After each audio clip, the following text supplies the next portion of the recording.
দিয়েছি সমস্ত নবীদেরকে।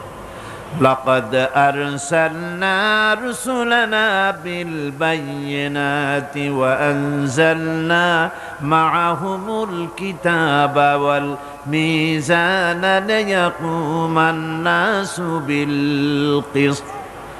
নিঃসন্দেহে আমি নবীদেরকে স্পষ্ট নিদর্শনাদি সহ এই পৃথিবীতে পাঠিয়েছি এবং সেই সঙ্গে তাদেরকে কিতাব দিয়েছি আর তাদেরকে মিজান দান করেছি, বাইয়িনাত দান করেছি। তিনটা জিনিস দিয়েছি, এক দিলাম বাইয়িনাত, আর এক দিলাম কিতাব, আর এক দিলাম মিজান। কয়টা হলো? তিনটা। বাইয়িনাত কি? বাইয়িনাত হলো, বাইয়িনাত বলা হয় এমন জিনিসগুলি কি যা একজন নবীর আচার আচরণ দেখে বুঝতে পারা যায় নিঃসন্দেহে ইনি আল্লাহর নবী। সুবহানাল্লাহ। এটাই হচ্ছে বাইয়িনাত। তার চরিত্র, তার আচার আচরণ, এগুলি প্রমাণ করে তিনি নবী।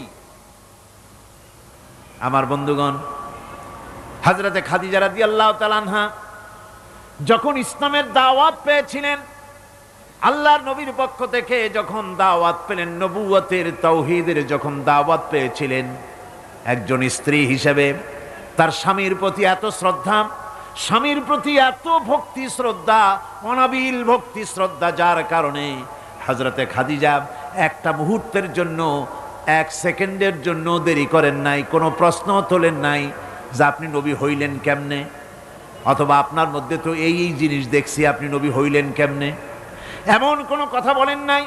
যখনই নবুয়তের তাওহীদের দাওয়াত পেলেন, মা খাদিজাতুল কুবরা সঙ্গে সঙ্গে তিনি পড়ে নিলেন লা ইলাহা ইল্লাল্লাহু মুহাম্মাদুর রাসূলুল্লাহ। মা খাদিজা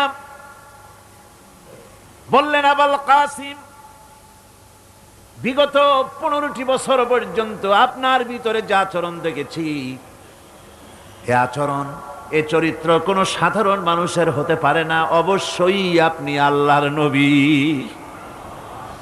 কোনো সন্দেহ, আমার কোনো দ্বিধা নাই, এর মধ্যে কোনো প্রশ্ন নাই, নিঃসন্দেহে আপনি আল্লাহর নবী। সুবহানাল্লাহ।